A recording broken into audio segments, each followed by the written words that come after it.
So welcome everyone to the JB Media Digital Drop-In, the last one of 2021, which I cannot believe honestly is the truth.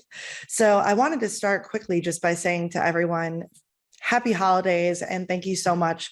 So many of you have spent the year with us going over a wide variety of different topics. And I've really been thinking over the last week how grateful I am for our community and the people that are willing to get together once a month and sort of put me through the challenge of coming up with different topics and ideas. To Justin for taking time out of his schedule to join us a lot of those months, and especially to all of you for submitting questions and ideas about the kind of calls you want to have and things like that. I'm just super appreciative of all the feedback that we get from everyone. So today we're going to talk about looking into the crystal ball and making some digital marketing predictions. And this was actually a really fun topic for me to dig into because even though I'm paying attention to the data and the trends and everything that's going on pretty much every week, I'm digging into new things to keep on top of what's happening in our industry. This one allowed me a little bit more to think about all those trends and really come up with ideas that I have about where we're headed. And to me, it's just really fun to think about that and to come up with things to see maybe 12 months from now, if anything that I said or thought was on point and actually true. So this was just a really fun exercise for me. And I really appreciate everyone being willing to talk about just what we envision for the future. A lot of times I'm deep in the data, so it's nice to get out of that for a little while, get more into my creative self, get more into the part of me that's been doing this for so many years and kind of explore, what do I really think we're going to have to be focusing on going into the next year? So like I said, as we go through, feel free to chat in any questions, or if you just have feedback or things you want to share with everyone, feel free to put them in the chat. I'm going to go through just a few things here in the beginning, and then I will pass the mic over to Justin so he can share some of his visions as well. But I basically came up with 5 things that I felt have really impacted me in 2021 and that I see are potentially going to really change the way we're doing things down the road. So the first thing I want to talk about, and this is kind of a shout out to our next digital drop-in in January, on January 12th, but the first thing that I wanted to mention is ethics and digital technology. And this is something that Justin and I have been a part of, I think, this conversation for quite a long time. And yeah, Justin, I will gladly let you hop in and add here. Because I think you and I have really had a big heart for this part of the industry for a long time. And it's why I've enjoyed collaborating with you, is your sort of perspective on these different things. But I really feel that ethics and digital technology is going to dramatically adjust where we're going when it comes to marketing in general. It doesn't mean that all the tools are going to disappear or that we're going to have to completely rethink everything we've been doing. I think it has more to do with the business models that we engage with when we're using digital technology, the regulations, the laws, and the policies that we see, and also just the accountability and responsibility that not only tech companies are going to have to really embrace and think about, but I think marketing companies as well are going to have a lot of questions that they have to answer around how are they being accountable and responsible. So I think this is going to impact a lot of us, especially going into 2022. I've been listening to all sorts of different podcasts and taking classes around humane technology and how the ethical, legal, policy-based discussions are going to impact our work. And the more that I listen to it, the more that I realize that it's not 5 years off, right? I think there's going to be a bigger movement. And I think that in the coming year, especially, we're going to see some really big conversations happening around this.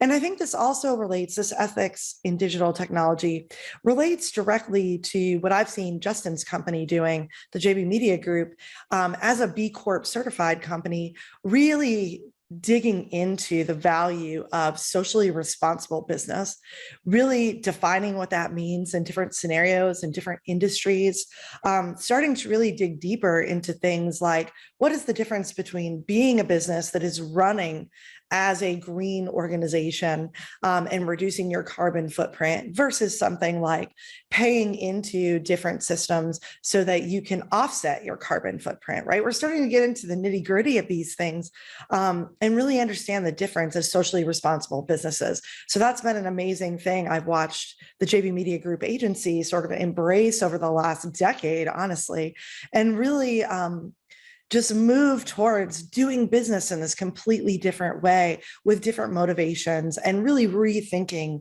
the business models. So this is where I think ethics, social responsibility, I think environmental responsibility is going to come up in this conversation.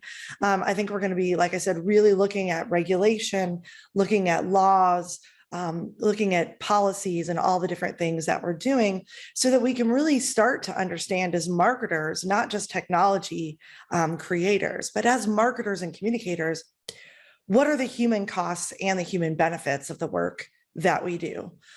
Because marketers, we are connected into all these other areas as part of our work. And so I think we're going to have to really start breaking this down for ourselves and not being afraid to have the conversation.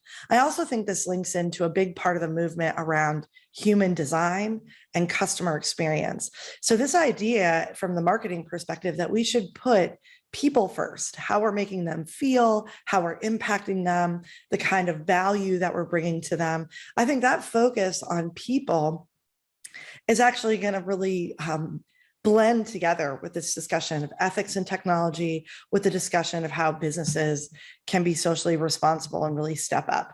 And I did want to just share this quick quote from Tristan Harris, who's somebody that I've been following for a long time, but I've really been digging into some classes with him. And he said, the ultimate freedom is a free mind, and we need technology that's on our team to help us live, feel, think, and act freely.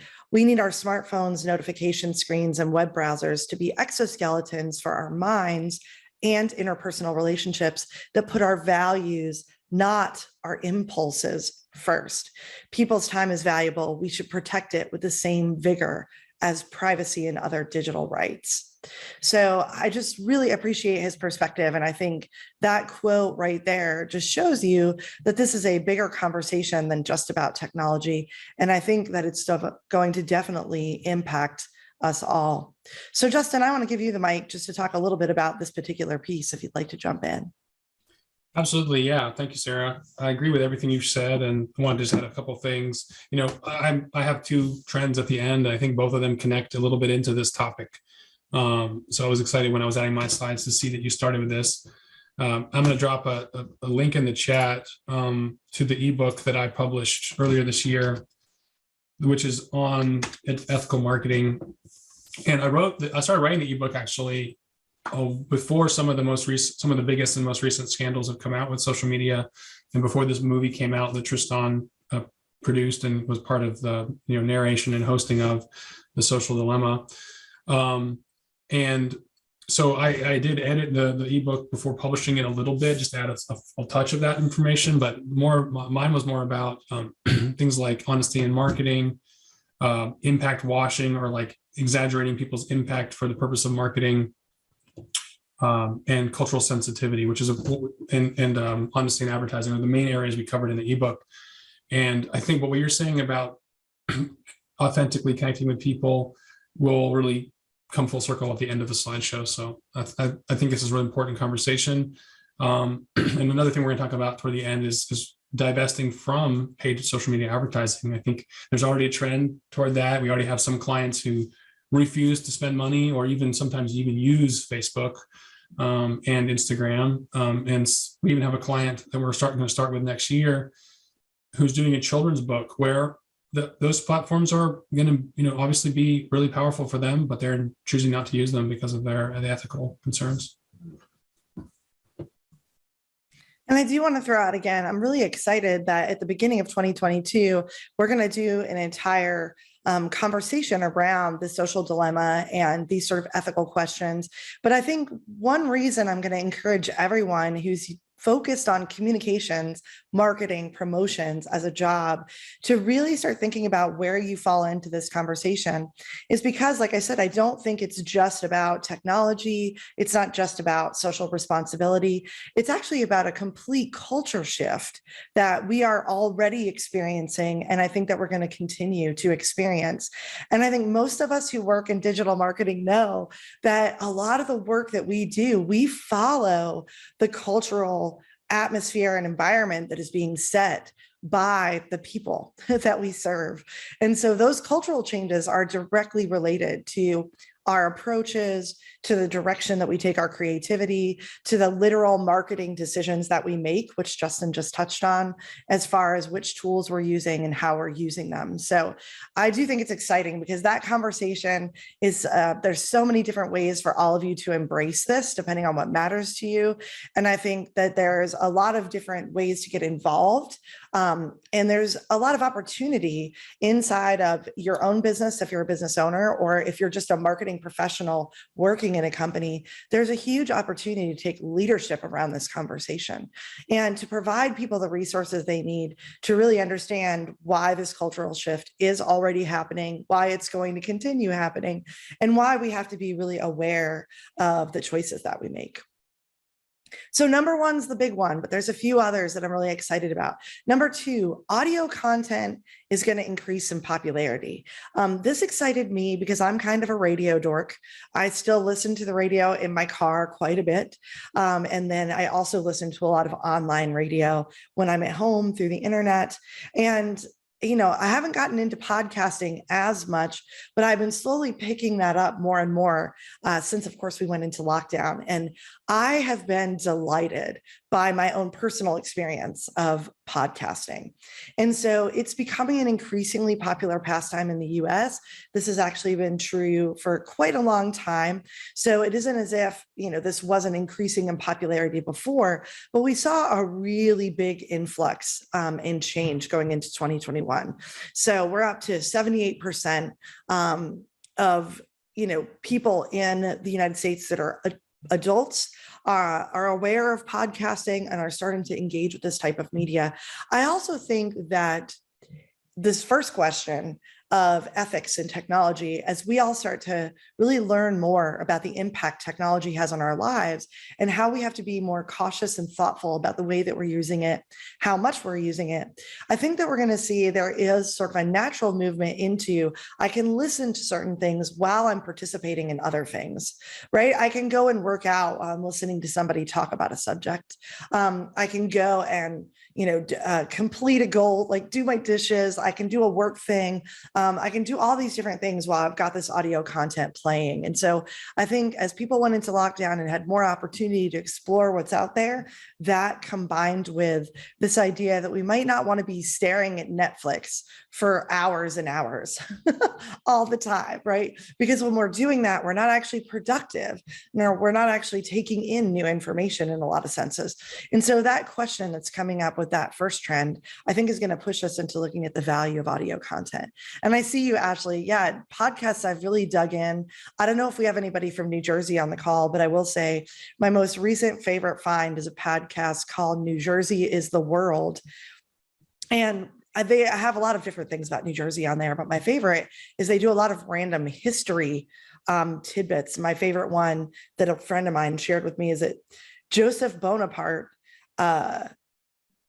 basically moved to New Jersey. Napoleon's brother moved to New Jersey and lived there. He actually lived just about 5 minutes from where I grew up. That was a piece of history I'd never heard. And so that's something I've really found super fascinating, is a podcast that unlock these pieces of information that you've never heard. And again, there's not really something new in this, in the sense that this previous trend of online radio doing better, podcasting doing better, this was already happening well before the pandemic. But what we've seen is that during the pandemic, this really strengthened. So I think audio content's going to be a new game. I think there's going to be new things to explore there. And if you're not comfortable with video, there's a lot that you could dig into from an audio perspective. I also think that we're going to see virtual reality take a big leap forward. I was actually surprised to not see that in 2020 and 2021, although there were leaps, but I mean into the public understanding.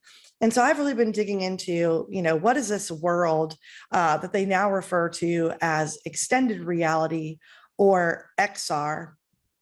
And I think that, XR is now encompassing virtual reality, augmented reality, and mixed reality. MR, or mixed reality, is kind of an even more interactive version of AR, augmented reality. So these three things are now really diversifying into different techs. We've got the XR world, which kind of combines all of them together.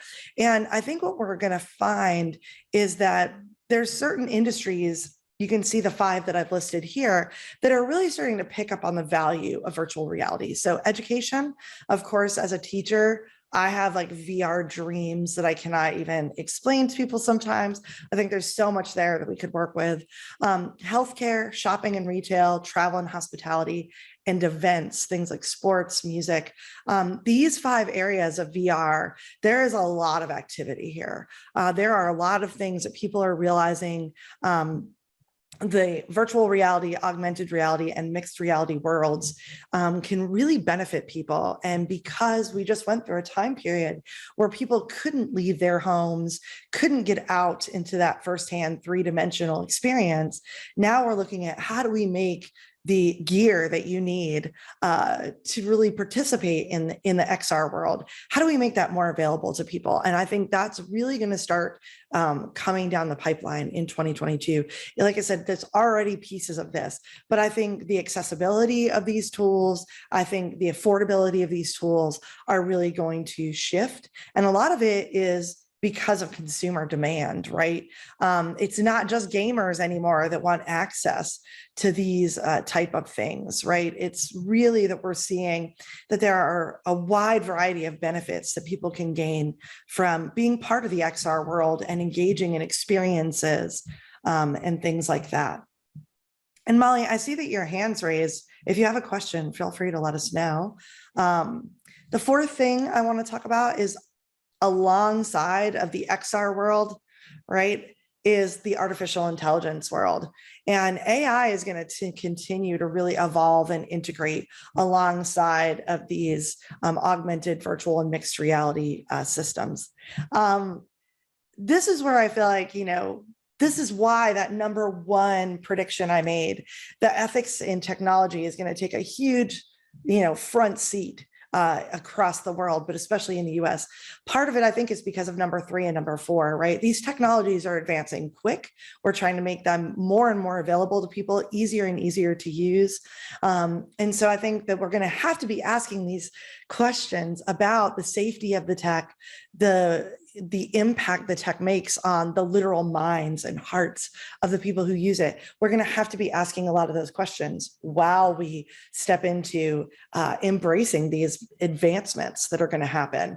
And especially AI, I think, is going to take a leap forward. As I've begun over the last month, because of our DIY tourism event, as I've been really digging into the tourism and hospitality and travel marketing worlds, I really see that as we continue to face labor shortages in those industries and others, we're really going to see that AI creates a certain level of responsiveness and automation that we have to have, right? So chatbots, certain types of data processing, certain types of automated messaging. Artificial intelligence is going to be able to allow us to figure out ways to become more efficient, but to still meet the consumer demands as much as possible, and more quickly and with more ease, right? So I think that demand for a higher level of customer service with a sort of slowdown in the amount of people that we have to work in certain areas is going to create a space for AI to fill. And it's been filling that space, but I think in 2022, we're going to see that space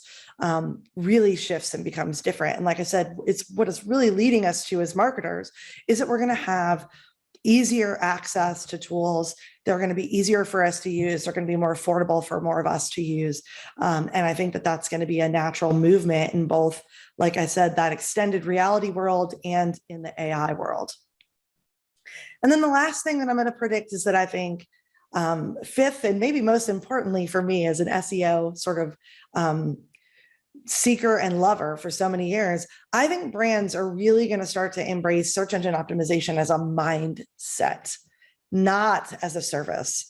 And I really think that's because of the fields, like I said, of human design, of customer and user experience, user interface. I think all of those things, we're going to see search engine optimization starts to blend into those things. And what it becomes is really a mindset around building authority on the internet, which can mean lots of different activities, building authority on the internet, and also really building your brand as an entity digitally, really making people feel that relationship, really making them feel connected to the brand through their literal experience of the brand. So I really predict that going forward, we're going to see SEO really shifting as a conversation, because it isn't anymore just about keywords or just about links.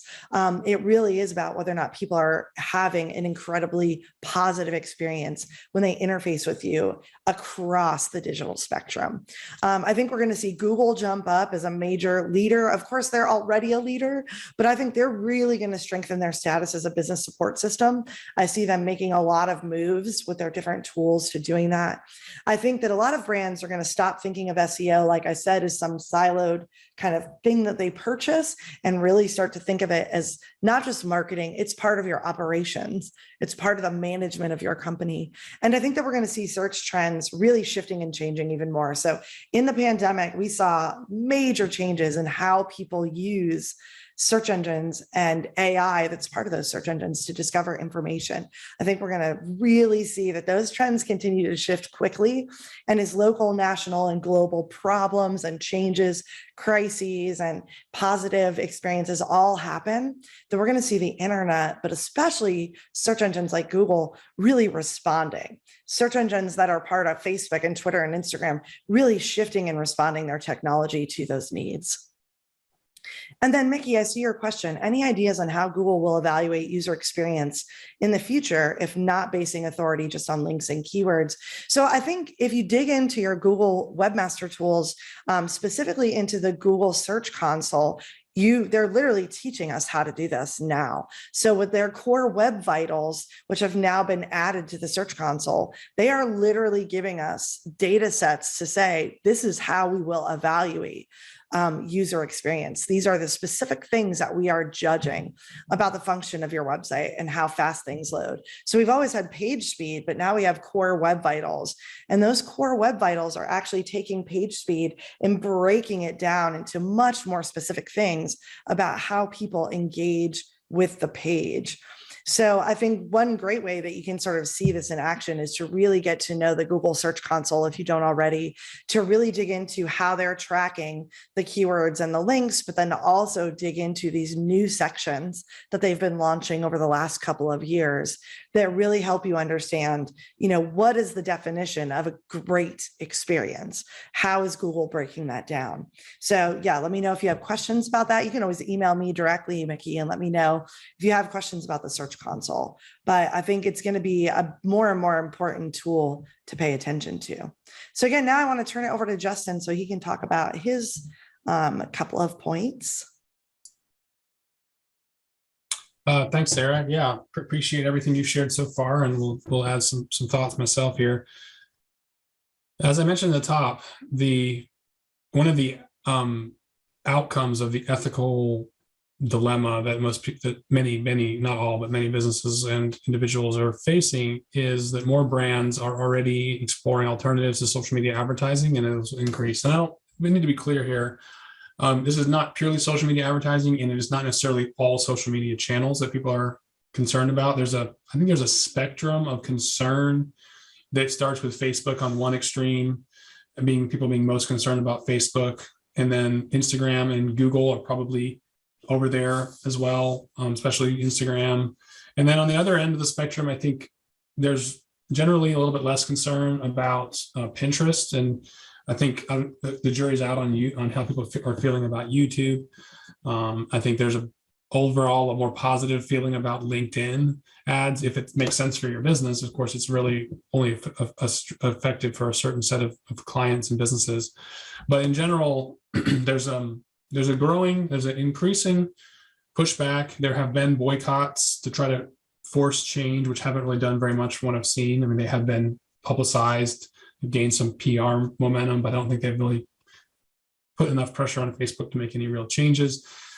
Tristan Harris has his own opinion about what kind of pressure campaign and influence campaign could impact how these social networks change and or regulations, whether or not the regulations go through and how they're watered down will impact this as well over time.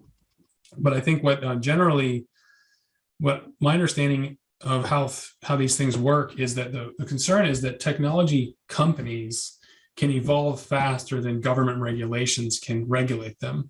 So if something gets regulated, the social platforms will just find a new way to do it or something different to do it. Like there's already workarounds for a lot of the GDPR and other major regulations that took years and years to produce and roll out because of consensus, and there are legal laws that are international in nature, and they take a lot of time, and there's influence on them. So they're influenced by these wealthy companies, and then when they're finally put in place, the companies just change how they do things to get around them or evolve.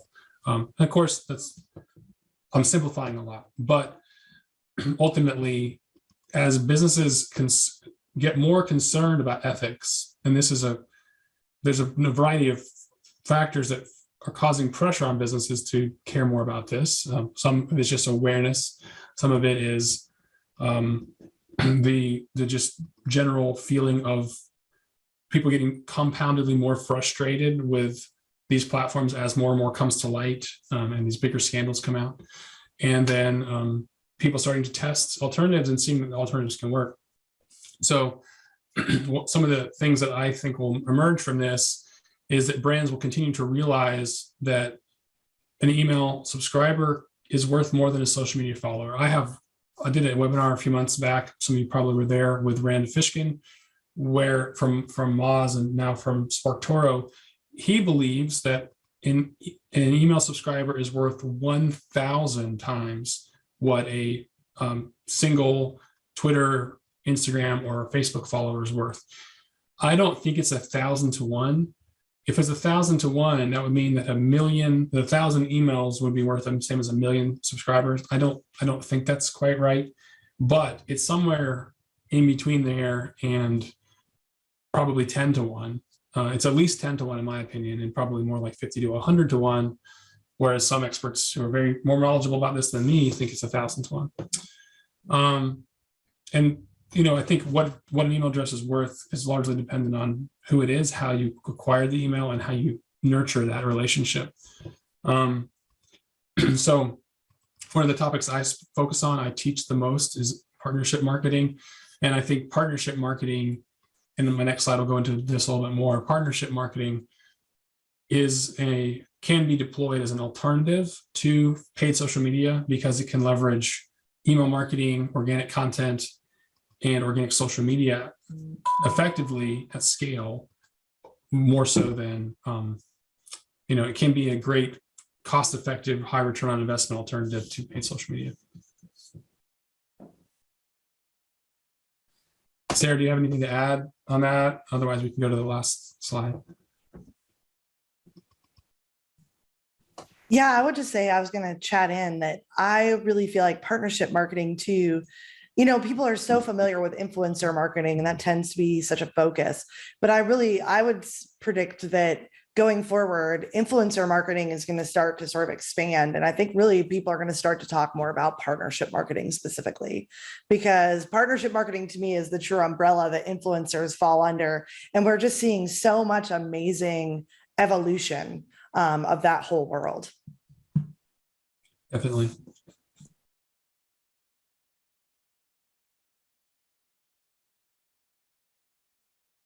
Sarah, can you advance that slide to the last one? So this is a follow-up and kind of actually plays on what Sarah just said.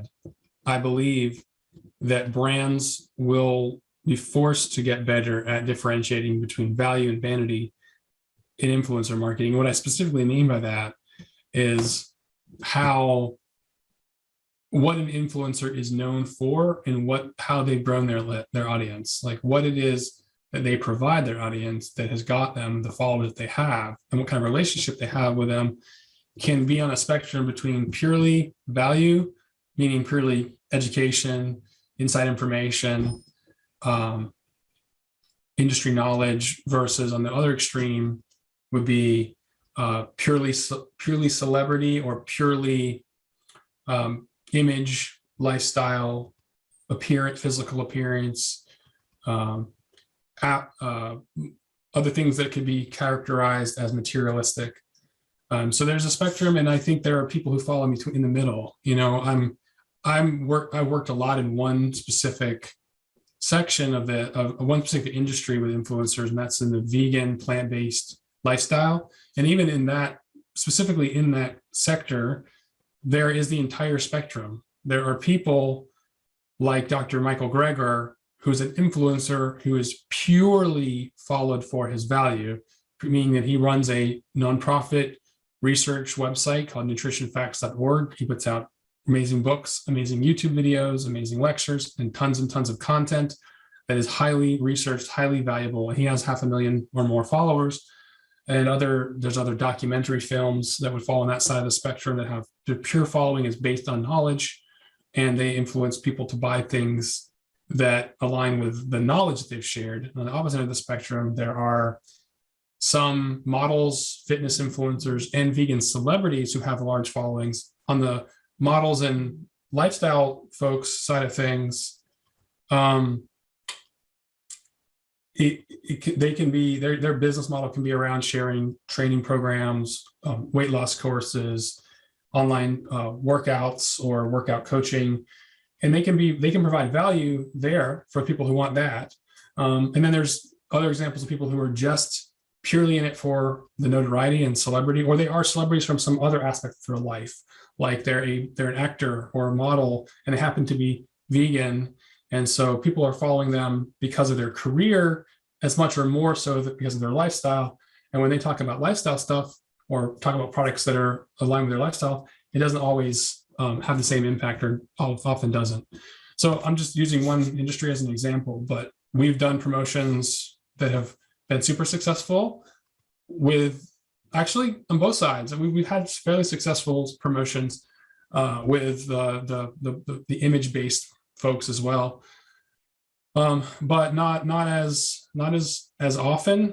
They're often watered down and less effective. They're asking for more money than they're actually worth when it comes to return on investment. When we track how well the promotion did, they're being pulled in a lot of directions on promoting a variety of different things. Whereas on the other end of the spectrum, those influencers that are more focused on value and education are more selective in who they promote, in promoting only things that align with those values and the value that they want to share. Meaning that when we are supporting a company that wants to do influencer and partner marketing that's focused on education and the value, it's easier to create really powerful relationships that grow over time. So that's just one industry example. There are certainly a spectrum of influencers. I think there's a bucket of influencers, a group of influencers that are purely in it for the Instagram model lifestyle, which includes traveling, attending events, being a celebrity without having the traditional path to celebrity, which usually comes from being an actor or other things that would lead to celebrity status. But they want that lifestyle, they want that an income from their influence. And on the other end of the spectrum, there are people who are purely educational, and then there's folks who fall in the middle. Sometimes people fall in the middle because they have a story, they have a lifestyle change that they went through that helped them with their health, of their appearance, and they want to talk about it, and they use that to build a following, and then they sell things, and they might partner with other people, to brands to promote them. And another random example, there is a really successful Instagram influencer in that sector who is a Black woman in her mid-40s, and she's used her celebrity to build her own media company. She's launching a YouTube originals series this week, starts today actually, and she has like 2 million followers, and so she's hard to approach because she's so big, and she has experience with professional acting, television and film. And she's moving that into her own, becoming her own channel online and getting paid to promote her own products and others, periodically others as well. So there are, it's all a spectrum, and there are, I think brands will get better at navigating it, and we're trying to get better at navigating it as well. We're trying to get better at maybe curating lists of influencers that are focused on social good around different categories like health, lifestyle, like climate, like investing in building racial wealth, diminishing the racial wealth gap, I should say. And people, both white people and BIPOC folks who are working in that area to influence fundraising, supporting businesses and campaigns that I'm working on next year. So we're trying to create sort of a conversation around, and potentially kind of curated media lists around influencers who are focused on value or aligned with social good.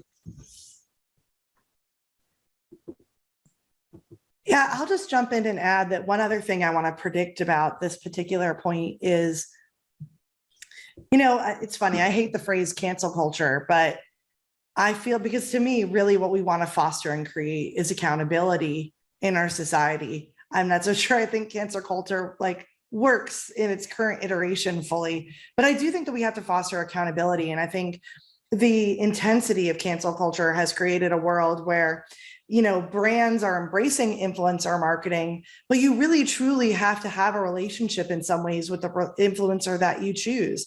It becomes really important to make sure that the values that your brand is aligned with match the values that an influencer is aligned with, because there's now a much higher risk, I feel, if you don't get to know someone, if you don't really understand that you're speaking to the same group of people with sort of the same core motivations, then what happens is there's a huge risk of an influencer that you are currently working with or have worked with in the past getting into a situation in which they create or experience a lot of drama on the internet. And so I do think that's another thing that I would just throw in that, has a lot to do with really figuring out the value of your influencers. And that's why I said too, that I predict that influencer marketing is going to start to expand to become a little bit of a bigger conversation around what I think is really partnership marketing, right? Where we really actually figure out who are the other brands, the other people, the other companies or organizations that are reaching people similar to our core group, our core audiences? And then how do we find the people that are not just finding those people, but they also are brands, organizations, businesses, or people that sort of share our vision of what we're trying to build in the world, that share our mission of what we're trying to do every day. So I think that, Jenna made a great point in the chat. I think one of the things that's happening in marketing right now, although it can sometimes be stressful because it feels like we're in a pretty volatile world when it comes to just people and how they feel and what they're saying. I do think that Jenna, hit on something about how all of us that are in marketing, I think we're going to be asking ourselves a lot of these questions about, are we really being who we say we are? Are we really showing up in the world that we, the way that our mission and vision says that we do? Are our customers having the experiences that we claim they're having? That realness, right? That's another thing. I've kind of stopped using the word authenticity as frequently. I really tell people as a marketer, I'm focusing more on what is real and true when we're talking about why something is worthwhile or why people should buy it. How can we be in a really real and true place about that? And then I see Tracy, you made a great comment here.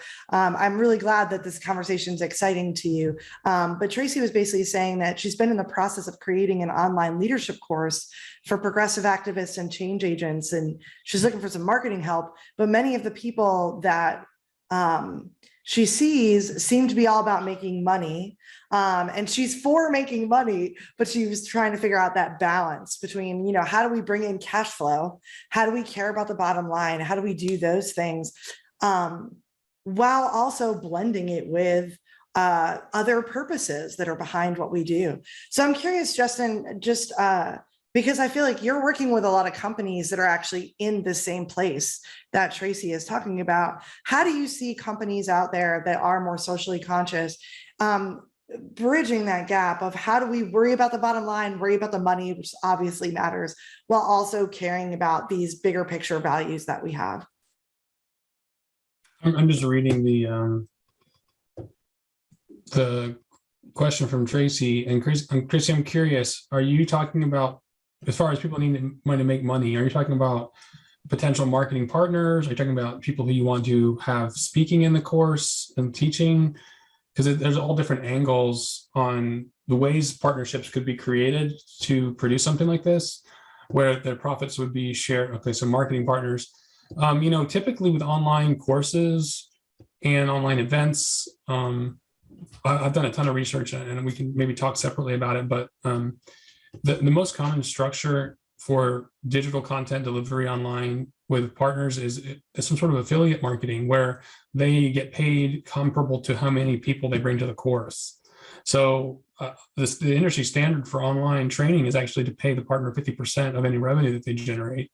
But the more that they generate, the more you generate, and you then own the list of customers. So if you're doing follow-up courses or have follow-up programming to offer, various partners do it different ways, but I know some who continue paying the originating partner a percentage forever, and others who only pay them on the first thing, the first promotion. So we've run 2 events or more in the last year, that actually quite a few more than that, 5 or 6 events in the last year that run on this model, where we usually have some list we want to bring to the table, which we control. So we get all the revenue from that. And then, but often it's primarily through partnerships. Sometimes it's the people who are speaking at the event who are the primary partners. They have a better draw that way when they're talking about how they're contributing content to something, and their members, their list, their social following, email is usually best for this, but their following should be aware of it. Use tracking URLs. We've done some that are purely on Eventbrite, where all the sales happen on Eventbrite, all the revenue tracking happens there. We pay out 50%. We've done others that use more sophisticated tracking systems. That in some cases you need a more sophisticated system if you want to have a free event that then includes an upsell to a paid event, and you want to track where those free attendees came from, so that the people who drove them into your funnel, your marketing machine that you build, they get that credit. So I just had a call this earlier today, right before this, actually, with a partner for an event we produced in April about next year's event. And I promised her we would give, in that case, that event had a very generous profit share, 70% to partners, 30% to us. And they were coming back for a second year. So I said we would track sales from their people who learned about us last year and give her 50%, and then new people and give them 70%. We'll have to track those things separately. We have a system in place for that event that can do that.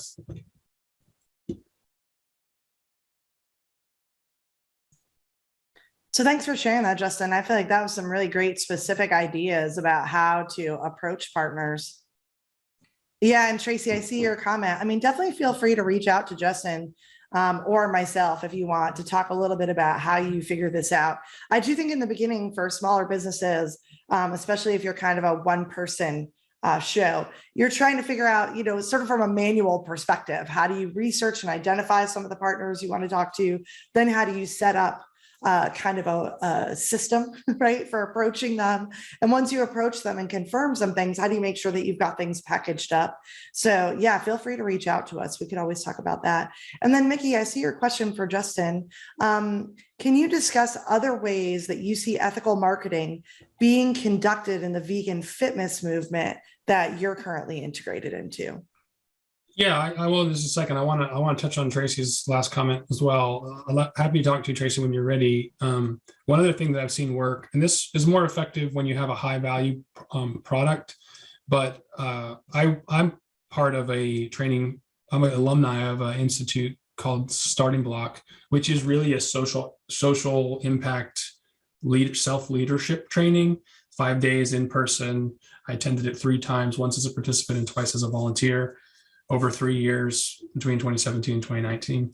And to help them out the 3rd time, I recruited an influencer who I knew from Portland, who talks about social good like all the time. He has a magazine called Good, Good, Good. He has social media, over 300,000 followers are on that topic. And I basically got him a free scholarship to attend in exchange for promoting it to his list. So he did that. I know he came, we actually shared a house, and last time we did it was in Durham, North Carolina. We shared a house with 2 other people who I knew were attending from Asheville, that I had invited to attend from Asheville.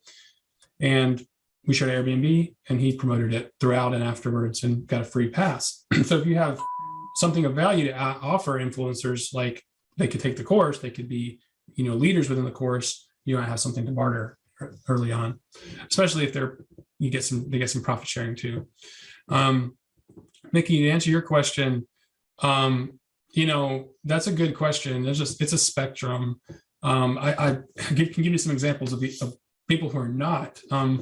The vegan movement, as many of you probably know, is can be, there's an element of it that's extremely hardcore. People who are angry animal rights activists who make aggressive protests, and those people in the movement come after pretty hard people who are faking their veganism, faking their animal rights to make money. And there's been a number of them that have come to light in the last few years. Either people who were actively vegan and then they gave it up and then they continued to try to make money off of it before they were like outed, or that's happened twice. Regardless of how they disclose that they're no longer part of the movement, they usually get a lot of criticism about monetizing their lifestyle prior to that. 2 examples that come to mind are fitness influencers, John Venus, who's a bodybuilder, and another one. I know there's probably been a dozen of them in the last few years. And a lot of them leave the movement because they have health issues and they feel like they need to go a different direction. And they change their lifestyle, but they can sometimes continue to market programs for vegans, which often in an authentic way until they get caught. But then there are people who I know who are like very, very ethical in their work, and they're very ethical who they choose to partner with, meaning that they only want to partner with brands that align with their values. They're very selective, and they want to make sure that they're bringing value to the table. An example of that would be someone like Chef AJ, who I work with and who's a client of mine. She has a YouTube show and does a couple of big events. And, she's very, very careful. She's on the more extreme side of things when it comes to really wanting to work with only vegan speakers in her show, which she does a live show every day, 7 days a week. And I made a mistake actually recently. I brought her a vegan company whose founders were not vegan, and was a fast-paced thing where I was trying to get a promotion out for them quickly, and I coordinated the whole thing with a bunch of text messages and emails, and got the ship. Like, when they did their day of prep call, AJ realized that she wasn't vegan, and rightfully so was frustrated with me. I didn't know. I thought they were. I didn't vet them properly, I guess. She ended up going forward with the show. It was a very successful show. It was fine. But it was my fault. I actually put her in an ethical bind, because I didn't do my due diligence thoroughly, and I apologize for that. And we'll be more careful in the future of that type of thing. All right, so thank you all so much for the questions and the comments in the chat. I know we're coming right up to the top of the hour. I'm glad to stay for at least a few more minutes if there's any other questions coming through. But thank you so much, Justin, for joining me today just to talk about our visions of the future. And like I said at the beginning of the call, thanks to everyone for attending. And since I know we will probably not see everyone until we get to 2022, I just want to say have a wonderful holiday. I don't know about all of you, but I was very blessed over Thanksgiving to have such a beautiful time with people I love.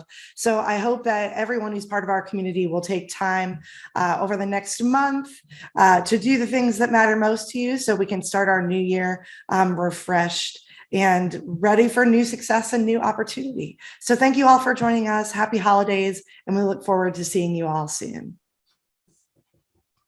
Thanks, Sarah. Thanks, everybody. We appreciate the participation. And just a quick shout out. Great to see you, Molly, Mickey, thanks. Hey, Stephanie and Karen. So glad to have you all here, some of our regulars. And thanks, Katie. I really appreciate everyone joining us. And as usual, feel free to invite your friends anytime if you think they could use some support from a marketing perspective.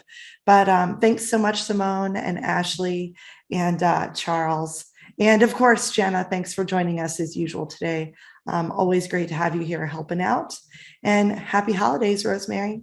Thank you all so much. Have a great rest of your Wednesday afternoon, and we look forward to connecting in the new year.